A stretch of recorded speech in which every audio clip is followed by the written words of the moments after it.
iPad digitizers are a fairly common repair. However, there are some basics in this repair that we seem to see being overlooked. Today, I'm going to show you those little intricacies that'll help you with the installations of the digitizers on the iPads. Let's get started. We'll let our heat pad warm up. While we do that, we'll let this sit on there. As a good rule of thumb, you shouldn't let any device really with a backlight sit on a heat plate 80 degrees Celsius for more than 10 minutes. At that temperature and that time, you're going to get warpage in any of the backlights on LCDs. So on an iPhone or an iPad, that backlight at that temperature for that amount of time will start to crinkle up and cause a wavy effect in the backlight. So be mindful of that. Make sure you watch your temperature and time on any heat plate. All right. Now, if you don't have one of these already, I'd highly recommend it. Basically, if I put the pressure on there and I start to squeeze down, what you'll notice is it'll immediately start. All right, once you get it started, you can lock it in place. And what I like to do is grab a thin piece of plastic, just so I don't potentially damage the display. And you just slide it down the side, and it'll cut and open up the whole side of the iPad there.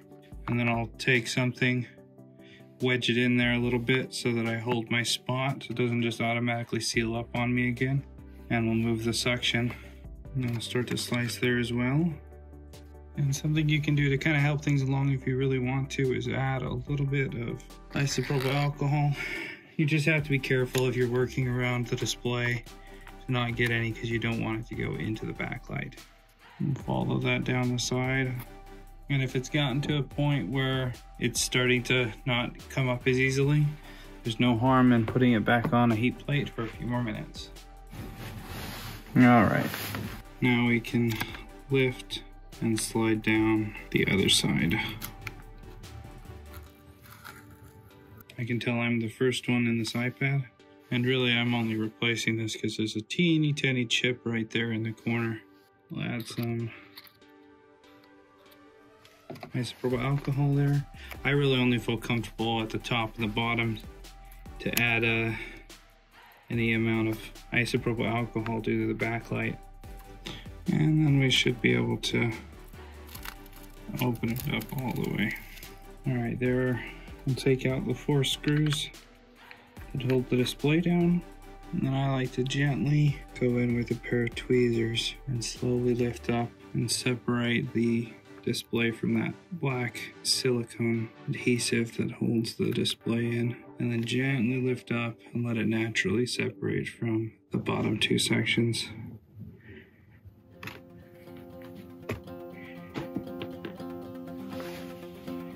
Now we'll remove the 3 screws that hold down the shield.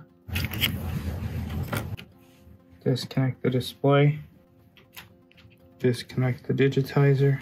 Carefully grab the sticker that covers up the home button connector. Flip up the flap. Gently pull out the home button. And then separate the digitizer from the frame. Now you'll notice how close those flex cables are to the outside of the glass, the edge of the glass there. And these flex cables as well, you'll notice that they basically want to, even bent over, they want to basically match up with the edge of the glass here.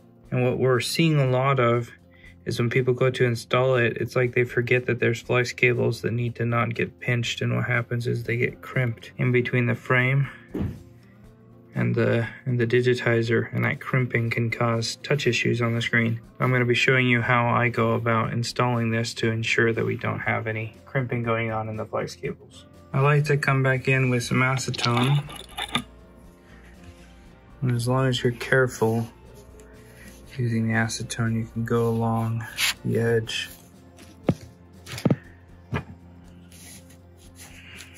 and really clean up all of the residual adhesive.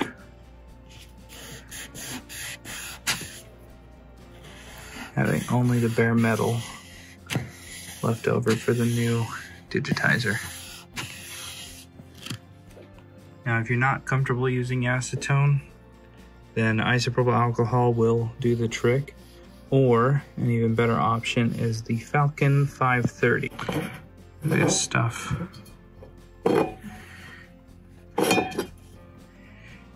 Just take a little bit on your cloth.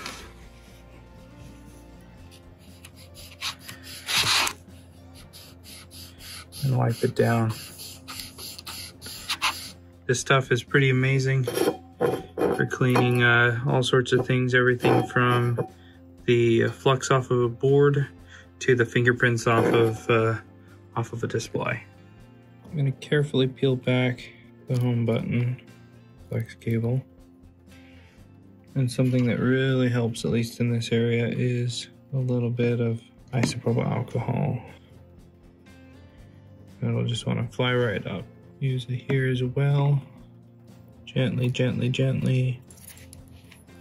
I'm going to put a little bit of pressure on the bracket there, and it should lift off. I'll push up on the home button itself and get that gasket to let go.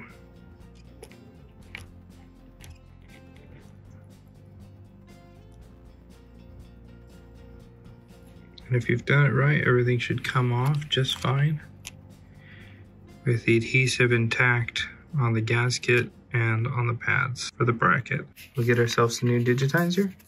This one works for the 7, 8, and 9. We'll slide that out. As you can see, we do have an iPad 9 here, so I will be removing this camera bracket and swapping it out for this one that comes with it. Pretty straightforward. Just gonna get my nail under there, pop that off. We'll peel off the protector here for the adhesive, and then we just line it up nice and centered. There we go. All right, we'll take our home button, we'll line it up, line up the bracket to match, and we'll push down on the bracket.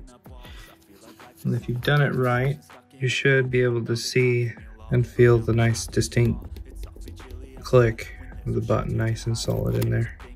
Now this next step isn't required, but highly recommended.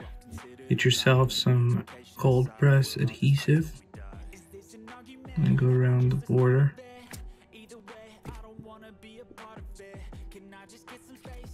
And give that some time to set up. And while we wait for that to set up, I want to talk about fingerprints. As you can now see, there is a fingerprint. I take some isopropyl alcohol and I try to clean it off. I'm successful, but what you notice is that it still leaves kind of a bluish residue. Now if I take some of the Falcon 530 and I put it on there,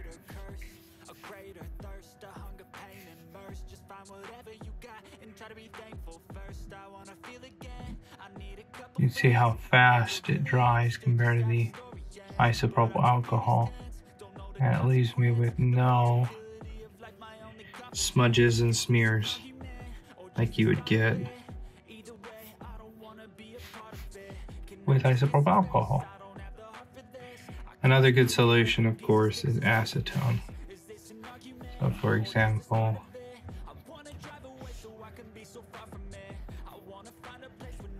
there, got fingerprint there. Get my acetone.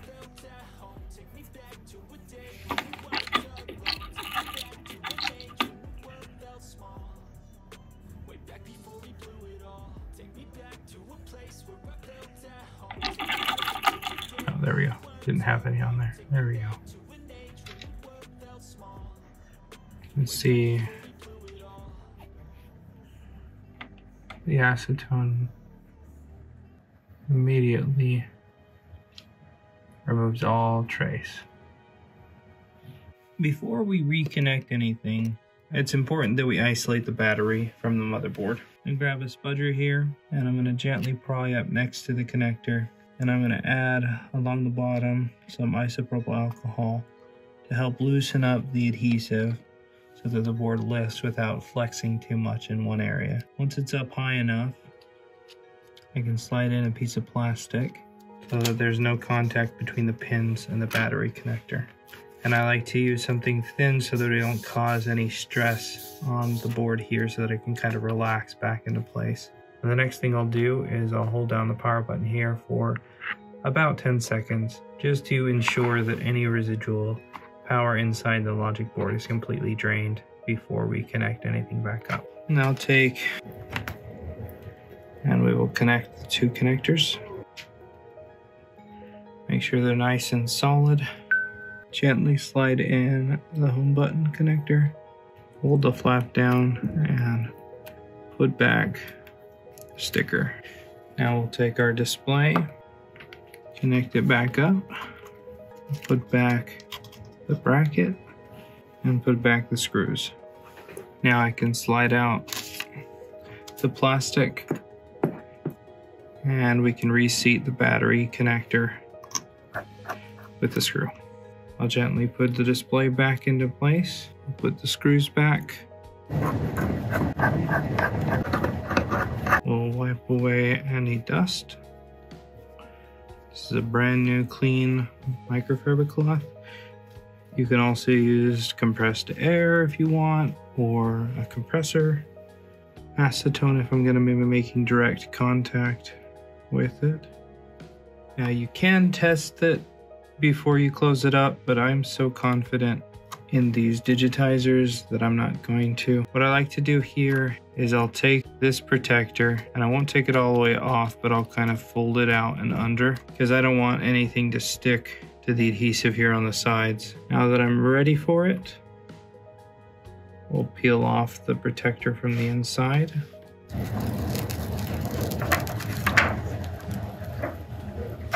We'll fold it over. And I like to line up this corner nice and tight, and then the top corner as well. Once the corners opposite to the side with the flex cables are nice and tight against the edge, then I'll carefully remove the protector for the adhesive.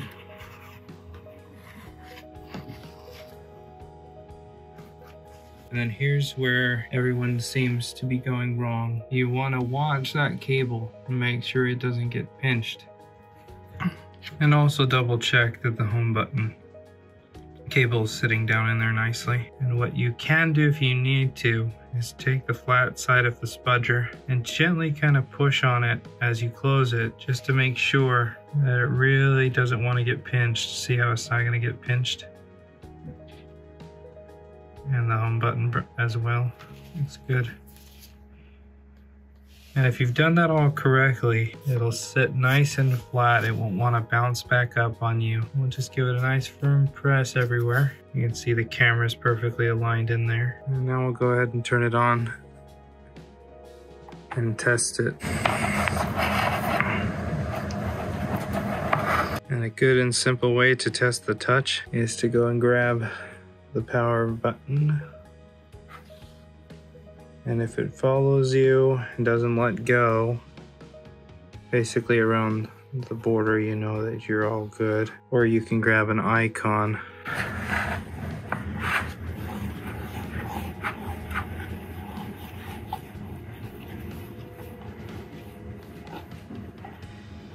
and everything looks good. I hope that you found that one of the tips that I had is helpful for you. If there's anything that you do differently that you think is better, leave it in the comments. Thanks a ton for watching. We'll see you in the next video.